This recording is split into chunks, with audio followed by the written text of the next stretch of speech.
Today we're going to talk about how we hold or grip or place our hands on the golf club. But before we do, I want to look at this from a martial art perspective and how simple and reliable and easy this really is. Today we may answer some questions or alleviate any confusion or doubt of how to hold the golf club once and for all, forever, so that you can be strong, not only at setup, but strong at the top of your backswing, strong at impact, and then safe and strong as you launch or step on to the next birdie. I have a bokken in my hands, a piece of equipment we use out here to strike some things. And I want to look at this. As I'm holding a bokken or a sword in front, you can immediately see that I'm placing my hands on this with strength. And I'll talk about this in a second because we want strength here in the sword and here. Same thing if I'm up here in the golf swing, I want strength here. If I'm down here with a sword, or the same thing in golf swing, I want strength here. And imagine the finish of the golf swing, strength. But what you immediately noticed was there wasn't any movement going on with my wrists. I wouldn't set this up this way or this way. I'd set it up strong. And I'd have it strong here and pressurized, strong here, here, and here.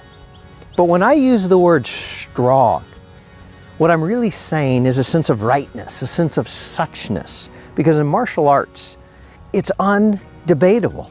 There's no discussion about where or how we place the hands. We just do it with a sense of rightness. So be open to today answering, wait a minute here. Could I really set my hands on a golf club so that I'm strong at all parts of my golf swing?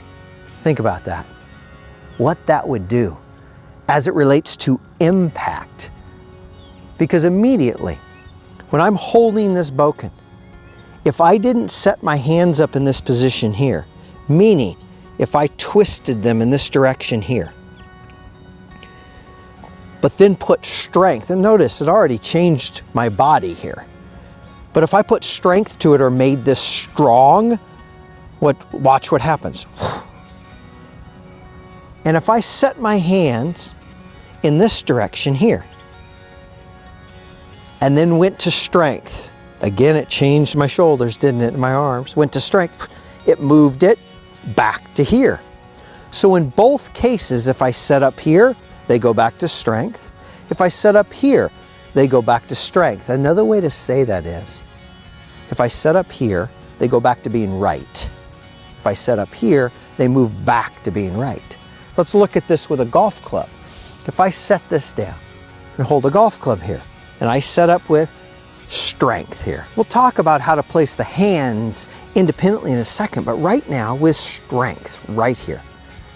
But if I take and turn this hand in this direction and turn it here, in martial arts one would say immediately not strong. Because when we put motion or speed to this, it would immediately go back to strong. Look what the face did, or the sword did. And I wouldn't want any independent twisting of the sword. I would want it strong. Same thing here. If I go this direction over here, watch what happens. I just go back to being strong or centered or balanced. Look what happens. See, in golf, we have this idea that if something goes this way, it's called strong, and something goes this way, it's called weak. But in martial arts, no one would ever set it up that way. Think about the words right now. You get to actually set this up strong. Before we put the club in our hands, I ask that you stand up with me and we look at just how right Jack Nicklaus has always had this.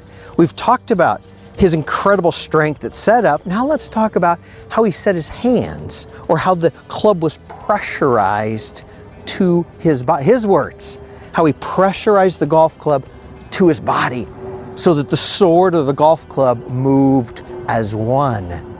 Think about that for a second. You're going to be able to do this right now.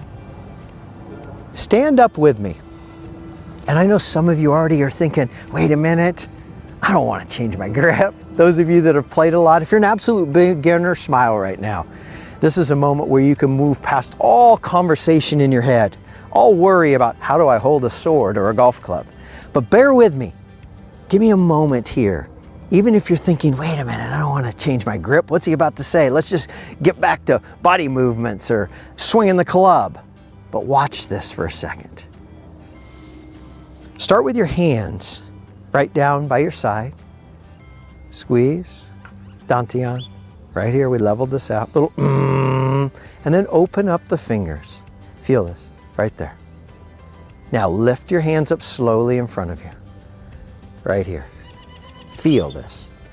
Now squeeze the stomach even a little more. Notice it brought the elbows in a little more. There's a little pressure there. Good. Look at the angles of the hands. Now gently close the hands into a fist. Look at this. There's an angle here and an angle here. We would never want this hand to be here or here. We would never want this angle to be here, or ever set it up to where these wrists went this way or this way, independently. Look at this for a second. This is how we bring the hands together. So when the hands are down here, I have fists that just come together. Notice that for a second. We have equal strength, because when we think about force or creating strength, watch my right hand for a second. I being right-handed, I'm creating strength here. This area right here in my hand, right there, right here, we're going to talk about when we grip the golf club. This area right here, the pads, the wrist, the force, how we pressurize the golf club to the body. The same thing in this hand, how we create strength and pressure here. That's coming from here, but up here. Because you're gonna see that we would never wanna put the golf club out in our fingers. We want it right here. And you're gonna love when we get to this with short game and chipping and putting. I'm excited right now for what's ahead. Now let's feel this a little differently. Widen your stance a tiny bit like this. Put the hands out in front like this. And notice for a second, turn your hands up like this. Get them up here. Just notice, if I tell you to keep your arms right here, you can feel that we're up in the rotator, we're up in the traps, we're up here. We're not in the pecs. It's not supported yet. Start to turn the hands. Keep turning them. Get them straight up or perpendicular to the ground, right here. And notice, now it's the sides of the pecs, a little bit. Give me just a slight turn under. Watch this. Open the fingers, turn them under, right there. Give me that. Feel that for a second. That engaged this. That got the golf club underneath the strength or the chest. Now bring the hands together. And just feel, there's a little push right here. Just feel that. Enough push to where, what? It engages the arm, but yes, the underneath of the arm. Feel this. Now from right here, squeeze the dantian. Watch what happens. Squeeze this and give me a little and notice. See it go like this? See what happened there? I didn't say move it, but that's when we add strength where the leverage, the chi or energy or leverage comes from. And look what it's doing.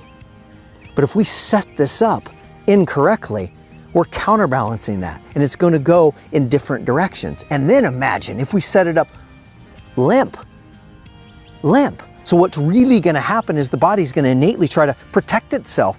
You've got a golf club or a sword in your hands that you want to swing 100 miles an hour with loose hands and limp wrists, or float or leg, or have softness to it. That is nowhere to be found in martial arts. Because most importantly, it isn't about whether the position's right or wrong, which we know in martial arts, all those things are incorrect, but it's that it hurts the body when you add speed, and it's not repeatable.